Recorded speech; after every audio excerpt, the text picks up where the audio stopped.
আমন্ত্রণ দীপ্ত সংবাদে, সাথে আছি আমি তারান্নুম জ্যোতি। শুরুতেই জানাবো সংবাদ শিরোনাম। জাকসুর ভিপি নির্বাচিত হলেন স্বতন্ত্র প্রার্থী রশিদ জিতু। জিএস সহ 20 পদে ছাত্র শিবিরের জয়। আমাদের কখন ইচ্ছা ছিল না, আমাদের ইচ্ছা ছিল শিক্ষার্থীরা 33 বছর যে অধিকার থেকে বঞ্চিত ছিল শিক্ষার্থীদেরকে সেই অধিকারটি ফিরিয়ে দেওয়া। সরকার মাহফুজদের ব্যবহার করে এখন মৃত্যুর মুখে ঠেলে দিচ্ছে, অভিযোগ নাহিদ ইসলামের। চাঁপাইনবাবগঞ্জে বেড়েছে ডেঙ্গুর প্রকোপ, রোগী সামলাতে হিমশিম খাচ্ছে হাসপাতাল কর্তৃপক্ষ। নেপালে সুশীলা কার্কির নেতৃত্বে অন্তর্বর্তী সরকার গঠনের পরপরই শান্ত হয়ে এসেছে পরিস্থিতি।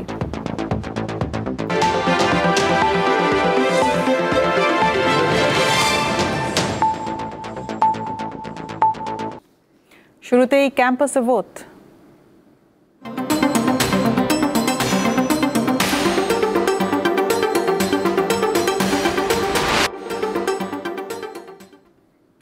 জাহাঙ্গীরনগর বিশ্ববিদ্যালয় কেন্দ্রীয় ছাত্র সংসদ জাকসু নির্বাচনে ভিপি পদে জয় পেয়েছেন স্বতন্ত্র প্রার্থী আব্দুর রশিদ জিতু। আর জিএস হয়েছেন ছাত্র শিবিরের মাজহারুল ইসলাম। 25টি পদের মধ্যে 20টিতেই জয় পেয়েছে শিবির। স্বতন্ত্র প্রার্থীরা 3টি ও বাকছাস 2টি পদ পেয়েছে। ছাত্র দলের কেউ জয়ী হয়নি। নির্বাচনে ভোট পড়েছে শতকরা প্রায় 68%। ভোটে কোনো অনিয়ম হয়নি বলে জানিয়েছে নির্বাচন কমিশন। দর্শক, এ বিষয়ে আমরা বিস্তারিত জানতে যাব জাহাঙ্গীরনগর বিশ্ববিদ্যালয়। সেখানে আছেন সহকর্মী এম এ হালিম। জাকসু নির্বাচনের ফল ঘোষণার পর ক্যাম্পাসের পরিস্থিতি কেমন দেখছেন? ছাত্রছাত্রীদের মতামত কি আমাদের জানাবেন?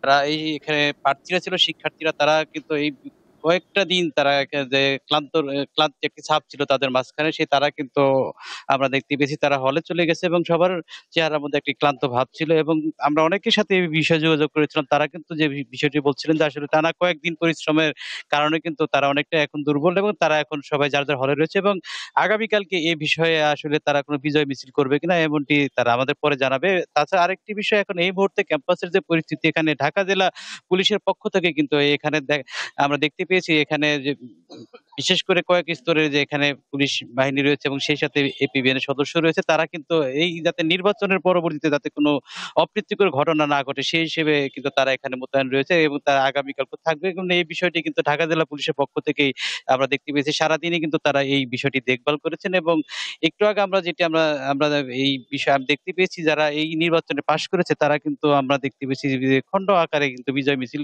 করলে তারা কিন্তু বৃহৎ আকারে যে বিজয় মিছিল সেটি করেন। এবং এছাড়া ছাত্র শিবিরের পক্ষ থেকে আমরা দেখতে পেয়েছি বিশ্ববিদ্যালয়ের যে কেন্দ্রীয় যে মসজিদ রয়েছে সেখানে কিন্তু তারা শুকরানা আদায় করেছেন। এবং এছাড়া তারা কিন্তু যে এই বিশ্ববিদ্যালয়ের একজন শিক্ষক যিনি গতকাল তার মাগফিরাত কামনা করেন। সব মিলিয়ে আমরা এই মুহূর্তে কিন্তু শুনশান নীরবতা রয়েছে এই ক্যাম্পাসে। এবং তাছাড়া যে এই পুলিশের পক্ষ থেকে কিন্তু এখানে নজরদারি রয়েছে যাতে কোনো অপ্রীতিকর ঘটনা না ঘটে। এবং আগামীকালকে এই বিষয়ে আমরা যেহেতু জানেন যে বিশ্ববিদ্যালয় কর্তৃপক্ষই ক্যাম্পাস বন্ধ ঘোষণা করেছেন এবং সেই হিসেবে আগামীকালকে কোনো কর্মসূচি যদি থাকে সেই আমরা সকালবেলার দিকে আপনাদেরকে জানাতে পারবো। যদি এই ছিল আজকে নির্বাচনের পরবর্তীতে সর্বশেষ।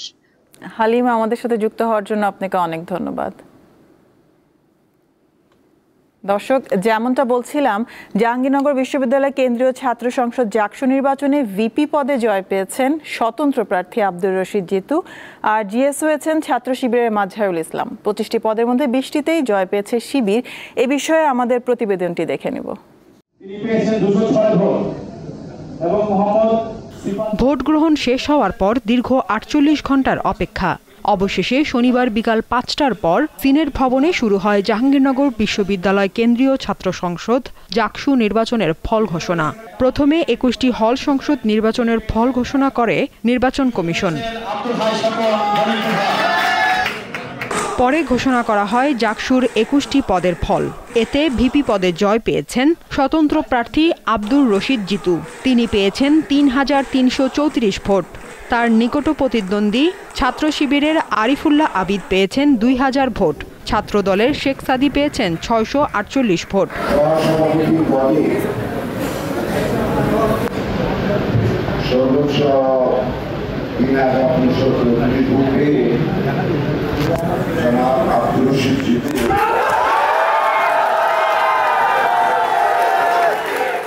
জিএস পদে জয়ী হয়েছেন শিবির সমর্থিত প্যানেলের মাজহারুল ইসলাম। তিনি পেয়েছেন ৩,৯৩০ ভোট।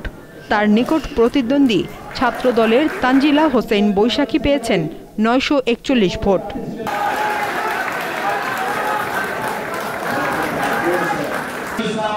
জিএস পুরুষ পদে ২,৩৫৮ ভোট পেয়ে নির্বাচিত হয়েছেন ছাত্র শিবিরের ফেরদৌস আল হাসান। আর জিএস নারী পদে ৩,৪০২ ভোট পেয়ে নির্বাচিত হয়েছেন ছাত্র শিবির সমর্থিত প্যানেলের আয়শা সিদ্দিকা মেঘলা।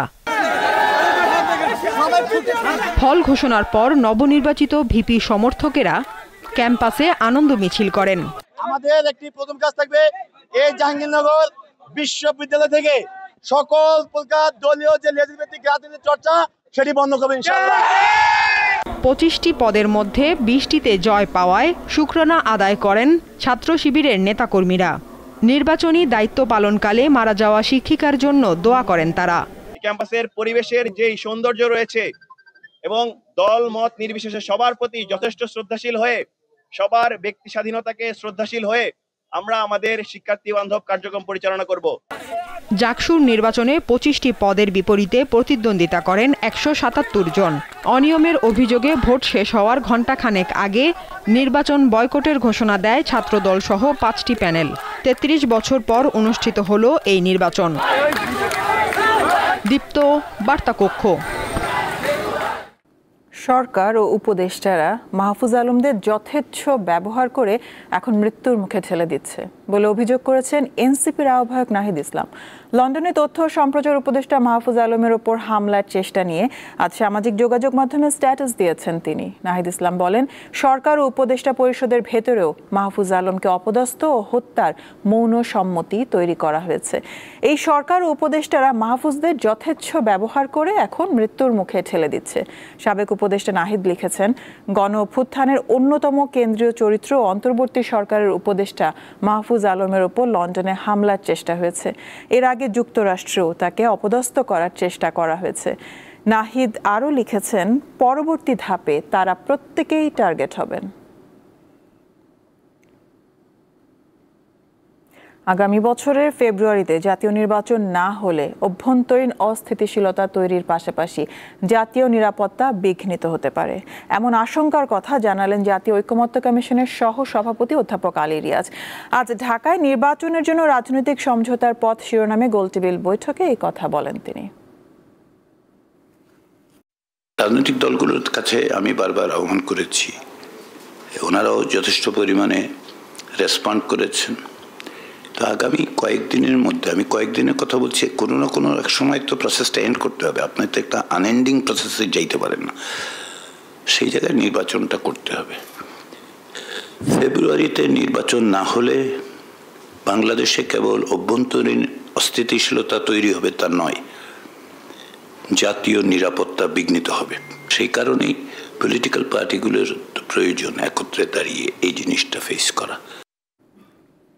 ইউটিউব সহ সামাজিক যোগাযোগ মাধ্যমে সাংবাদিকতার নামে দায়িত্বজ্ঞানহীন কর্মকাণ্ড নিয়ে উদ্বেগ প্রকাশ করেছেন প্রধান উপদেষ্টার প্রেস সচিব শফিকুল আলম।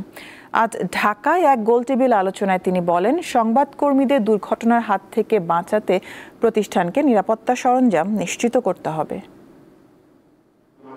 গণমাধ্যম সংস্কার কমিশনের সুপারিশ পর্যালোচনা করতে ঢাকা রিপোর্টার্স ইউনিটি ডিআরইউতে শনিবার এই গোলটেবিল বৈঠকের আয়োজন। এতে গণমাধ্যম কর্মীদের সুরক্ষা দেওয়া, বেতন ন্যূনতম ৩৫,০০০ টাকা এবং ওয়েজ বোর্ডে অন্তর্ভুক্ত করা সহ বিভিন্ন দাবি তুলে ধরেন সাংবাদিক নেতারা। বিটিভি, বেতার ও বাংলাদেশ সংবাদ সংস্থা বাসসকে সরকারি নিয়ন্ত্রণ থেকে বের করে পৃথক জাতীয় সম্প্রচার সংস্থা করার পরামর্শ উঠে আসে বৈঠকে। No wage board, no media এই দাবির সাথে একমত প্রকাশ করেন প্রধান উপদেষ্টার প্রেস সচিব। আমি প্রস্তাব করছি এমন একটা ক্লজ থাকতে হবে যে যদি কোনো সাংবাদিক কর্মক্ষেত্রে যে উইদাউট সেফটি ইকুইপমেন্ট ছাড়া তাকে পাঠালে এবং সে যদি ওইখানে মারা যান, ওইটার জন্য যে ওনার তার এগেনস্টে মানে কেস করার একটা বিধান থাকতে হবে। আপনি ওনার হিসাবে, মালিক হিসাবে আপনি একটা টিভি স্টেশন চালাচ্ছেন, তা দিয়ে আপনি আপনার বিজনেসে প্রভূত উন্নত করছেন, আর আমার জার্নালিস্ট ভাইটার আপনি একটা ভেস্ট আপনি ৩,০০০ টাকা লাগে, ১০,০০০ টাকা লাগে, আপনি এটা কিনতে পারেন না। দায়িত্বজ্ঞানহীন ইউটিউব সাংবাদিকতার কারণে জনগোষ্ঠী হুমকির মুখে পড়তে পারে বলে আশঙ্কা প্রকাশ করেন তিনি। প্রতিদিন সস্তা কথা মিলিটারি নিয়ে বলছেন, প্রত্যেকটা দিন আপনি ৩০ মিনিটের এবং এর মধ্যে ভালো হলো বড় বড় নাম করা, সোকল নাম করা, আমি নাম সোকল নাম করাও আছে। পৃথিবীর কোন দেশে এগুলো দেয়? আপনি পাকিস্তানে যে করেন তো, ইন্ডিয়াতে যে করেন তো এই ধরনের ইউটিউব। জার্নালিস্টিক কোনো মিনিমাম ইথিক্স নাই, মিনিমাম ইথিক্স নাই। এই যে মিলিটারি নিয়ে আপনি বারবার লিখছেন যে আমাদের নিরাপত্তা বাহিনী নিয়ে, মানুষকে আপনি ভিউয়ার টানতে যে না আপনার ৫,০০০ ভিউয়ার হয় আপনি ৫০,০০০ চাচ্ছেন, এইরকম একটা মুখরোচক দিয়ে দিলেন। সবাইকে অনুরোধ করবো এগুলো দেখেন কি ধরনের ভিডিও হয় এখানে, এটা নিয়েও আমাদের ভাবতে হবে। সব প্রতিবাদকে মব বলা উচিত নয় বলে মন্তব্য করেন প্রধান উপদেষ্টার প্রেস সচিব। মবকে মবই বলেন, কিন্তু যদি প্রোটেস্ট হয়, প্রোটেস্টকে যদি আপনি মব বলতে জানেন, তাহলে যারা জেনুইন একটা কারণে আপনি প্রোটেস্ট করলো, তার প্রোটেস্ট করার অধিকারটাই আপনি কেড়ে নিতে চাচ্ছেন। এই যে লোকগুলো এই আলাপগুলো তুলছে, তারা কিন্তু গত ১৫ বছরে যত মব হয়েছিল একটা শব্দও বলেনি। শিউলি শবনম, দীপ্ত সংবাদ, ঢাকা। সবাই পড়বেন এটা। এবার গুড নাইট ডেঙ্গু সুরক্ষা।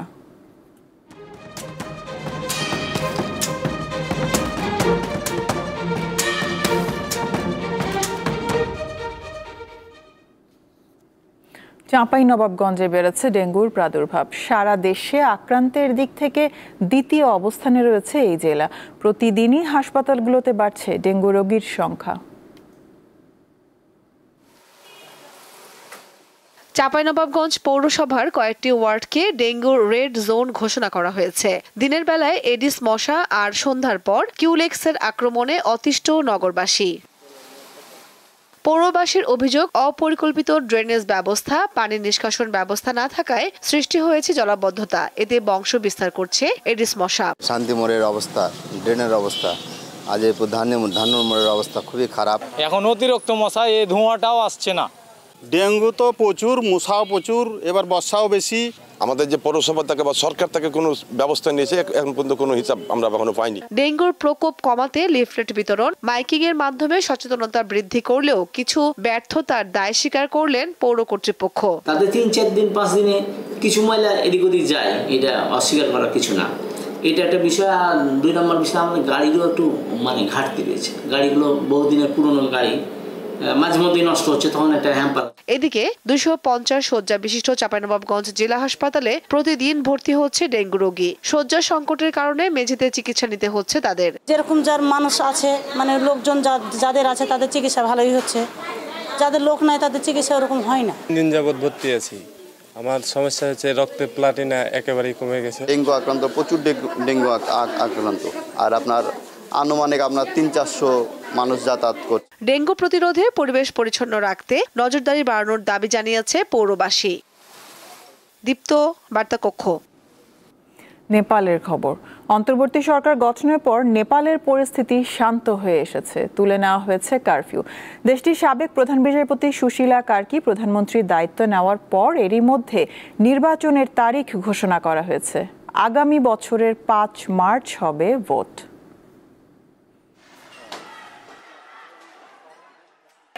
জেনজি প্রজন্মের তরুণদের ব্যাপক বিক্ষোভের মুখে নেপালের সরকার পতনের পর রাজনৈতিক সংকটের মধ্যে অন্তর্বর্তী সরকারের প্রধানমন্ত্রী হয়েছেন সাবেক প্রধান বিচারপতি সুশীলা কার্কি। শুক্রবার শপথ নেন তিনি। দেশটির প্রথম নারী প্রধান বিচারপতি সুশীলা কার্কি প্রথম নারী প্রধানমন্ত্রীও।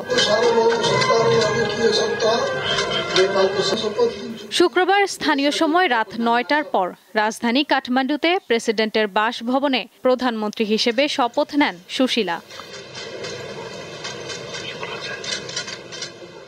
দায়িত্ব নেয়ার পরপরই পার্লামেন্ট ভেঙে দেন অন্তর্বর্তীকালীন প্রধানমন্ত্রী।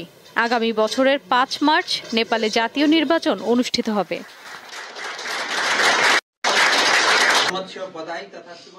সুশীলা কার্কির নেতৃত্বে ছোট মন্ত্রিসভার মেয়াদ ৬ মাস। আগামী কয়েকদিনের মধ্যে নতুন সরকারের মন্ত্রীদের নাম জানাবেন তিনি। গত মঙ্গলবার কেপি শর্মা প্রধানমন্ত্রিত্ব ছাড়ার পর নতুন প্রধানমন্ত্রী হিসেবে সুশীলা কার্কির নাম প্রস্তাব করে গণ আন্দোলনে নেতৃত্ব দেয়া নেপালের জেনজিরা। প্রধান বিচারপতি হিসেবে দায়িত্ব পালনকালে দুর্নীতির বিরুদ্ধে জিরো টলারেন্স অবস্থান নিয়ে আলোচিত ছিলেন সুশীলা। ওই অবস্থানের কারণেই অন্তর্বর্তী সরকার প্রধান হিসেবে তার নাম প্রস্তাব করে বিক্ষোভকারী তরুণরা।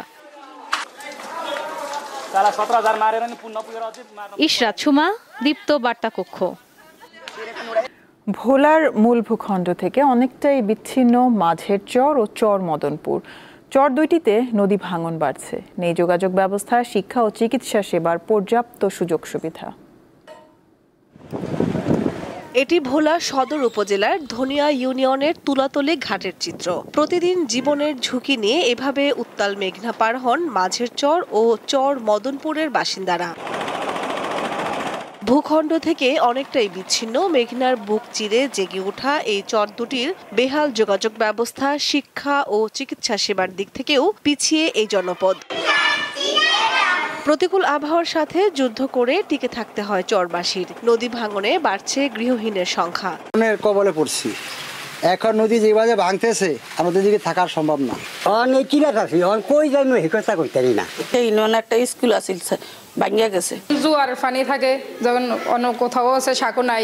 মনে করেন স্কুলে আইতে যাইতে অনেক কষ্ট।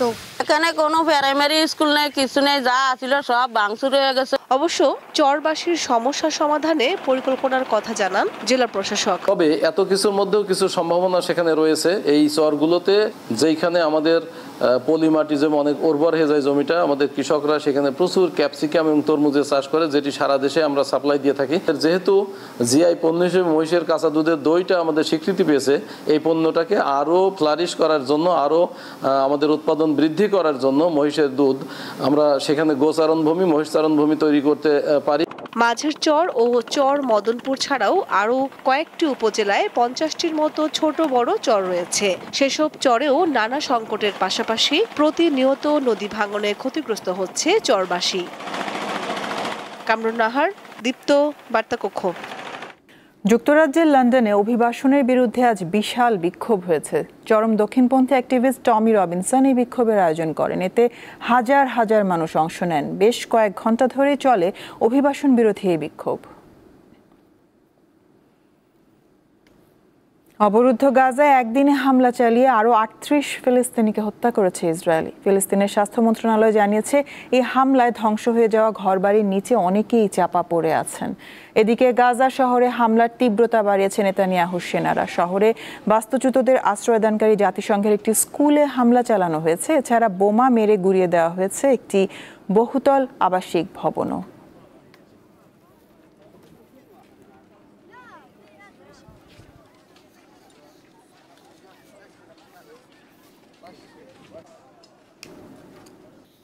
ঘরোয়া ফুটবলের অন্যতম গুরুত্বপূর্ণ প্রতিযোগিতা ফেডারেশন কাপের ড্র অনুষ্ঠিত হয়েছে আজ।